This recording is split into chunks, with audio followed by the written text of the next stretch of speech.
Welcome everyone to History Gone Wilder, part of Have History Will Travel. I'm your host, the Wilder historian, Dr. Lucas Wilder, and last time John Bell Hood moved the Army of Tennessee into northern Alabama.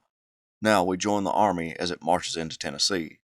If you like what I do, please consider subscribing to the channel if you haven't done so already, join the Patreon page, and purchase something from one of my online stores. Every little bit helps. Thank you.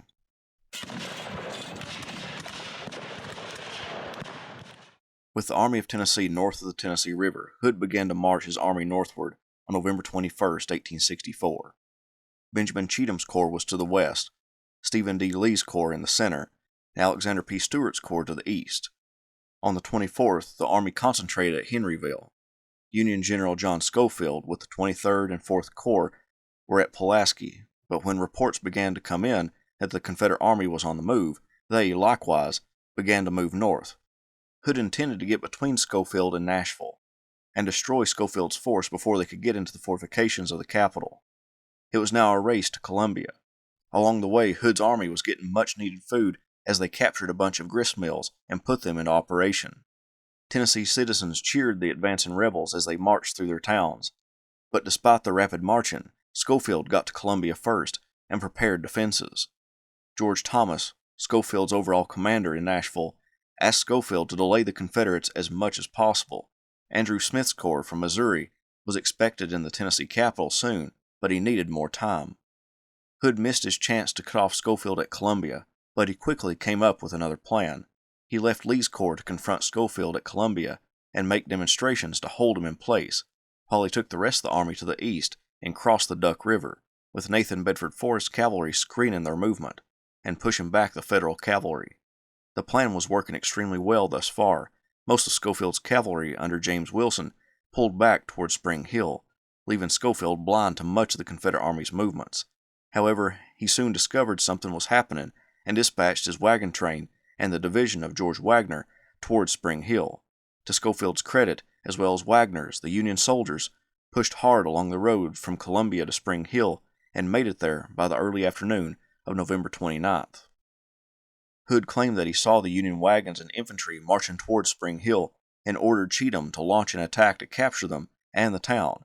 However, according to Cheatham, that was completely false, that the Union forces were already in the town by the time Hood allegedly ordered him to attack. Cheatham's statement is backed up by Union accounts as well. Nevertheless, Cheatham threw out Patrick Cleburne's division, which was in the lead, to attack the forces at Spring Hill. They engaged with Luther Bradley's brigade, pushing the Federals back, but an artillery barrage halted Cleburne's men, forcing them to take refuge in a stream bed. Cleburne was about to order an attack on the forces surrounding the town, but was ordered to halt by Cheatham. The Corps commander hoped to get support for Cleburne in the form of John C. Brown's division on the right. Cheatham told Cleburne to attack when he heard Brown make his attack, but no sounds of battle came. The generals involved after the war engaged in a war of words as to what exactly happened, but Cheatham's corps never got control of the Franklin-Columbia Turnpike. That night, one of the most surreal moments of the war took place. In the dead of night, with the Confederate Army of Tennessee within sight of the turnpike, Schofield and his two corps marched by the Confederates, keeping quiet to not disturb their sleeping foe. The blue troops could see the campfires of the rebels as they passed. When Hood woke up on the morning of November 30th, he found the Federals gone. In the early morning hours, Schofield's lead units made it into Franklin, Tennessee. Hood was furious, had a meeting with some of his generals that morning at a plantation house. Cheatham being the only corps commander present, Hood berated his commanders for allowing the Federals to escape. There's no written record of what was said, but the lady who served the generals bacon and biscuits said that the language wasn't for ladies' ears. Hood followed Schofield to Franklin. In Franklin, Schofield knew he couldn't hold out long, so he ordered his engineers to start repairs on the bridge across the Harpeth River and to lay planks on the railroad bridge. As soon as the bridges were made accessible for wagons and artillery, the wagon train would begin their journey to Nashville. Then at dusk, the infantry and artillery would move out. The Federal soldiers began to fortify their location, expecting an attack by the Army of Tennessee. Upon their arrival on November 30th, Cox's men strengthened these old works and set about extending them. They tore down the Fountain Carter cotton gin house for its boards. They dug ditches in front of their parapets and placed headlogs with firing slits on top of them. The area south of Franklin was not wooded, but from an Osage orange hedge and Locust Grove they fashioned abattis against an expected rebel infantry charge. Their line's only vulnerability was along their Columbia Pike, where the road cut through the parapet, in which they left open, but with a retrenchment 200 feet behind. Schofield put both of his flanks on the Harpeth River, with his back to the river, a precarious position if he was overrun. The Army of Tennessee got within sight of Franklin, and Hood wasted no time laying out his plan. Time was of the essence. With only a few hours of daylight left, he couldn't outflank Schofield before that general could withdraw to Nashville.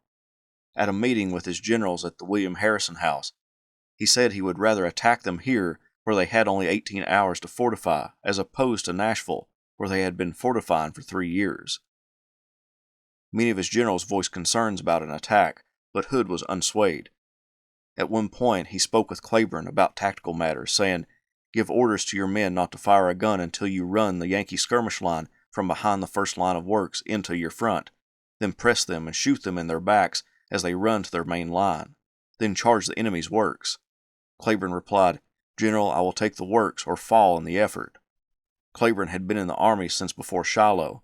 He was born in Ireland and immigrated to the United States, settled in Helena, Arkansas. He was a lawyer and a pillar of that community when the war broke out. Since joining the Army, Claiborne quickly became known as one of, if not the most dependable division commanders in the entire Army and arguably the Confederacy. He was so highly thought of that he was compared to the immortalized Stonewall Jackson, with some calling Claiborne the Stonewall of the West. Two of his best moments as a division commander came at Stone's River, where he wielded his division beautifully on the battlefield, and at Ringgold Gap, where he used his division to halt Joseph Hooker's attack, saving the Army of Tennessee's wagon train. Now he was ordered to make a desperate charge against the entrenched Federals at Franklin. Claiborne's staff and his subordinates noticed that when their division commander came to give them their orders, he was despondent. Usually their commander was excited to go into battle, but this time was different. General Govan said to Claiborne, "Well, General, there will not be many of us that get back to Arkansas." Claiborne responded by saying, "Well, Govan, if we are to die, let us die like men." Claiborne then went to a small knoll where Confederate sharpshooters were positioned, and where he could get a good view of the ground that awaited him. He had left his field glasses behind, so he asked Lieutenant John Ozane of the sharpshooters if he could borrow a telescope. Ozane removed the telescope from his Whitworth rifle and handed it to Claiborne. He viewed the earthworks of the enemy and then said, "They are most formidable." He then rode off to organize his division. His men had to maneuver over nearly 2 miles, and he knew that every inch of ground would be contested by artillery. Claiborne rode along the ranks of his men. Some of them had followed him into battle ever since they left Arkansas. He told them to save their fire and use the bayonet. It was 4 o'clock and sunset was approaching. Claiborne looked back toward Winstead Hill for the signal from Cheatham to advance. A signal flag was dropped, and Claiborne called out for his men to march forward. The Union line formed 2 battle lines, with Ruger and Riley's men occupying the main entrenchments, while an advance line under General Wagner, made up of Conrad and Lane's brigades, hoped to stall the Confederate onslaught. The divisions of French, Walthall, and Loring poured past Wagner's advanced brigades and made contact with the main Union line first. French's division clipped Conrad's flank as they went by. Brown and Claiborne slammed up against Wagner's line, and it quickly crumbled, and blue troops began running to the protection of the entrenchments. When they broke, General John C. Brown, to Claiborne's left, yelled to Patrick that they will go into the works with them. Claiborne agreed and yelled to his men to go into the enemy's works with the running Federals. This would work to the Confederates' advantage. The Union troops in the main line would not fire because their comrades would be in their line of fire. Here was the opportunity to break the Union line. It now became a race. Claiborne, still mounted, spurred ahead into the mass of men, charging diagonally across the front of his own brigades toward the center of the Union line. In mid-canter, his brown mare went down heavily, nose first, killed by rifle fire. Picking himself up, Claiborne called for another horse. A staff officer, Lieutenant James Brandon, rode up and dismounted quickly, offering the reins to Claiborne. Claiborne had one foot in the stirrup when this horse, too, fell to the ground, shot dead. Dropping the reins, Claiborne drew his sword and, waving it over his head, charged forward on foot toward the Yankee line, where he could see the men of his command clambering over the earthworks. Blue troops from the broken line fell into the freshly dug entrenchments, breathless from running. But their rest was short-lived because the Confederate brigades of Brown and Claiborne followed close behind, and a ferocious fight ensued. Claiborne's men smashed into the blue line. General Govan, the commander of one of Claiborne's brigades, recounted his last moments with the division commander. When that line was broken, General Claiborne's object seemed to be to run into the rear line with the fleeing Federals from Wagner's division. About that time, General Claiborne's horse was killed. His courier brought him another, and as he was in the act of mounting, this horse was killed. He then disappeared in the smoke of battle, and that was the last time I ever saw him alive. I spoke to his aide-de-camp and told him I was sure the general would be killed, as I did not see how he could escape with his life under such terrific fire, and as he never again appeared in the lines, confirmed my opinion that he was dead.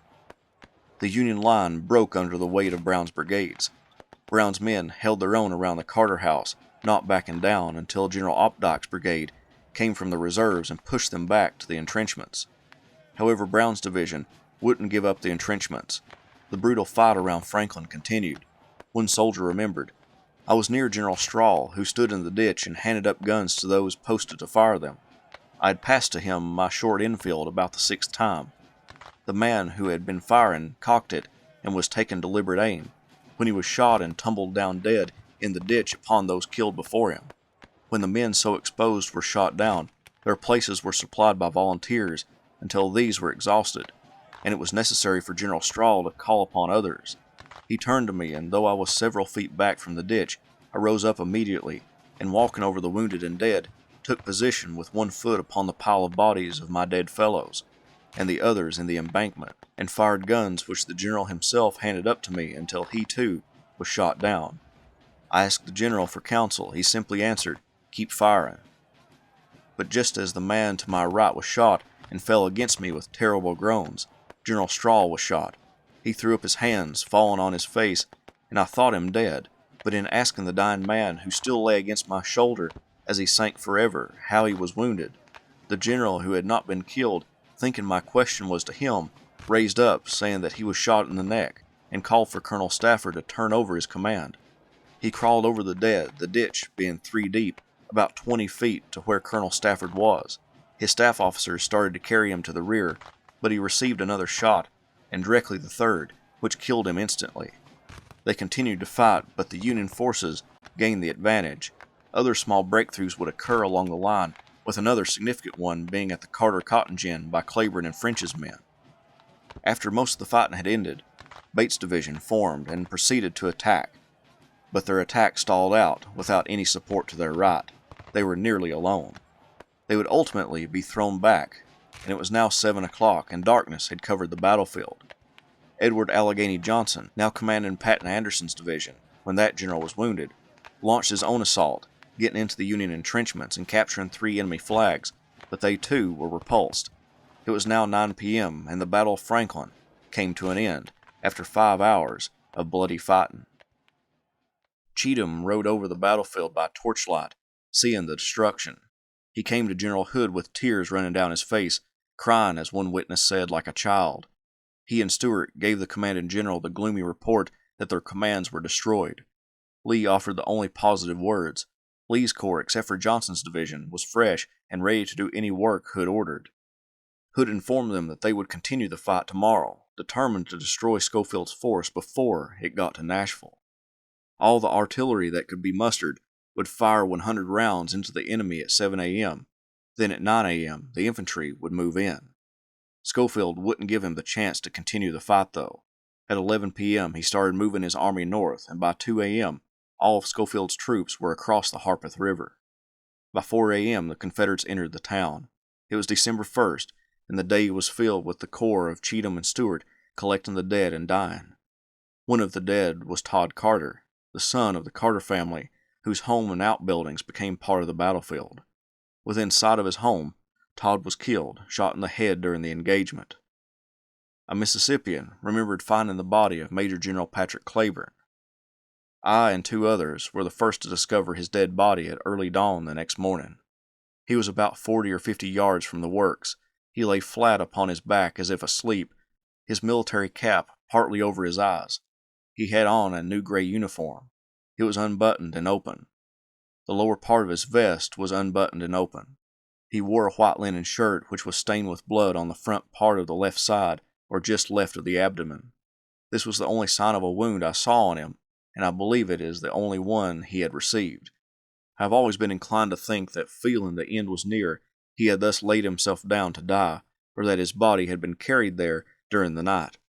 He was in his sock feet, his boots having been stolen. His watch, sword belt, and other valuables were all gone, his body having been robbed during the night. Crews designated to clean up the battlefield removed the generals who perished in the fight and took some of them to the Carnton plantation home. Hood rode into the town, visibly shaken from the destruction around him. He began to cry as he sat in the saddle. The battle took the lives of 5 Confederate generals: Patrick Cleburne, John Adams, States Rights Gist, Otho Strahl, and Hiram Granberry. John C. Carter would die on December 10th from the wounds sustained in the battle, bringing the total general officers killed to 6.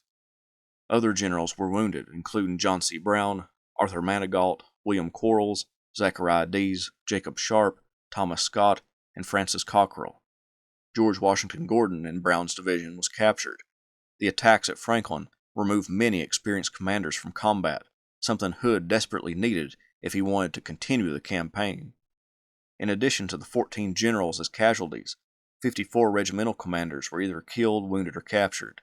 In all, the Confederacy lost 6,252, 1,750 killed, 3,800 wounded, 702 missing and captured. All within 5 hours of combat, which exceeded the number killed at Stones River and Chickamauga respectively, both of them taking place over multiple days. The Union lost 2,326, 189 killed, 1,033 wounded, and 1,104 missing and captured. In all, 8,578 troops became casualties in those 5 bloody hours. November 30th at Franklin stands as one of the top 5 deadliest days in American military history.